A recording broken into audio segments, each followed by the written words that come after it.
manusia dalam manajemen dakwah.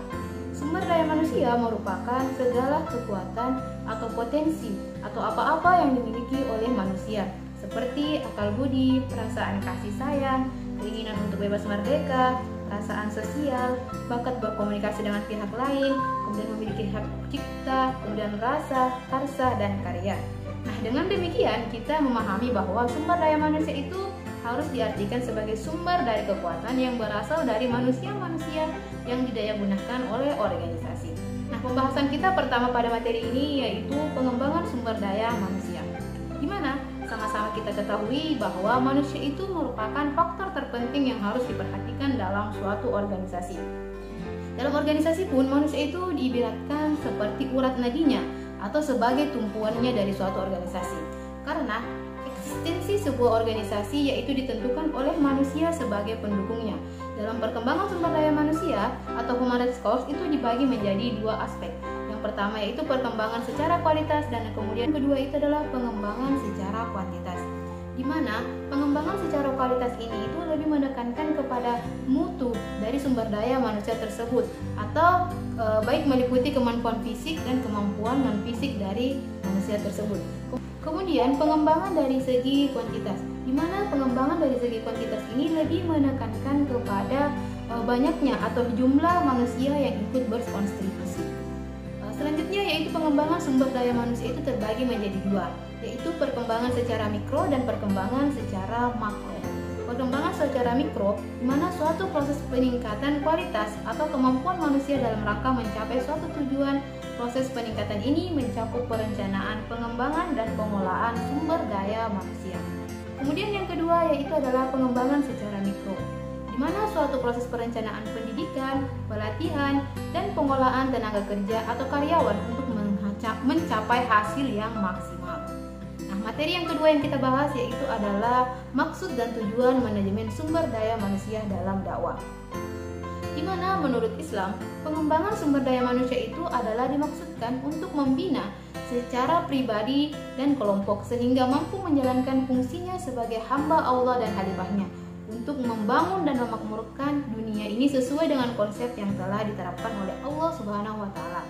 Nah, sedangkan tujuan utama dari manajemen sumber daya manusia ini adalah untuk meningkatkan kontribusi sumber daya manusia terhadap organisasi dalam rangka mencapai produktivitas organisasi yang bersangkutan. Sedangkan menurut Syekh Jonato Atmojo, tujuan sumber daya manusia itu dibagi menjadi beberapa bagian. Nah, yang pertama itu adalah tujuan masyarakat atau society objective. Tujuan masyarakat diorientasikan untuk bertanggung jawab secara sosial dalam hal pemenuhan kebutuhan serta tantangan yang timbul dalam masyarakat. Suatu organisasi yang tumbuh dan berkembang di tengah-tengah masyarakat itu diharapkan membawa manfaat bagi masyarakat. Nah, oleh karenanya, suatu organisasi memiliki tanggung jawab dalam mengolah sumber daya manusia agar tidak memiliki dampak negatif dalam masyarakat. Kemudian yang kedua itu adalah tujuan organisasi atau organizational objective. Tujuan organisasi ini diorientasikan untuk mengenalkan bahwa sumber daya manusia itu ada, maka perlu memberikan kontribusi terhadap pemberdayaan organisasi secara keseluruhan. Kemudian yang ketiga yaitu adalah tujuan personel atau personal objective.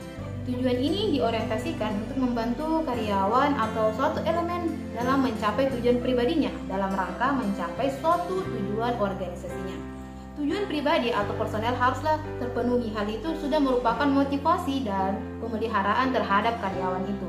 Kemudian yang keempat itu adalah tujuan fungsi atau fungsional objektif. Tujuan fungsi diorientasikan untuk memelihara kontribusi unit bagian lain agar sumber daya manusia dalam tiap bagian tersebut melaksanakan tugasnya secara optimal. Nah, dengan kata lain bahwa setiap elemen sumber daya manusia dalam organisasi tersebut menjalankan fungsinya dengan baik. Selanjutnya yaitu adalah ciri-ciri pengembangan sumber daya manusia yang efektif. Freeport, seorang ahli dalam pengembangan sumber daya manusia, menyarankan bahwa program pengembangan itu meliputi 5 fase. Nah, pertama itu adalah readiness atau kesiapan.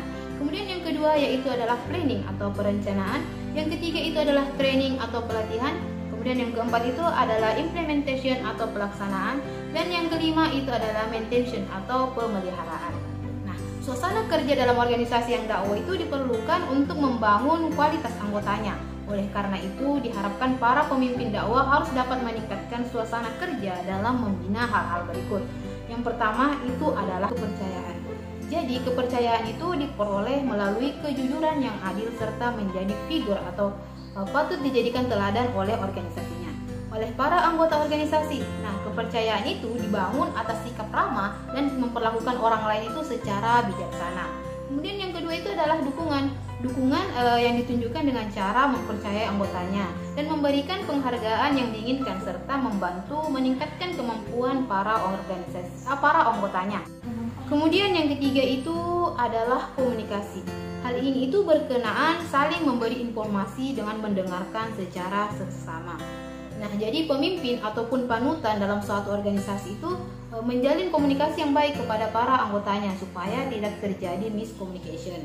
Nah, kemudian yang keempat itu adalah partisipasi, di mana meningkatnya suatu partisipasi itu jika seorang pemimpin itu memberikan kesempatan kepada para anggotanya untuk mengemukakan saran-sarannya. Jadi di sini bukan hanya pemimpin yang memutuskan dalam sebuah organisasi, tetapi melibatkan seluruh anggota yang ada. Kemudian materi selanjutnya itu adalah membangun individu dai yang profesional.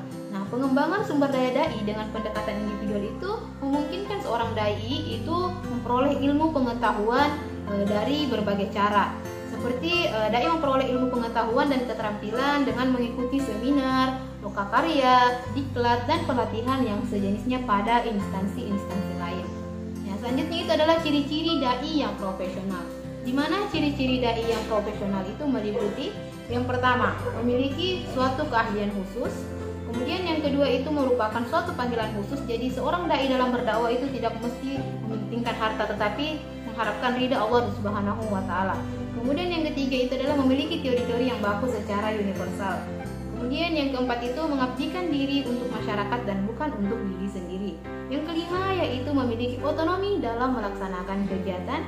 Dan yang keenam itu memiliki kode etik. Kemudian yang ketujuh itu harus memiliki organisasi dan profesi yang kuat. Mungkin sekian materi yang dapat saya paparkan, lebih dan kurangnya mohon dimaafkan. Wassalamualaikum warahmatullahi wabarakatuh.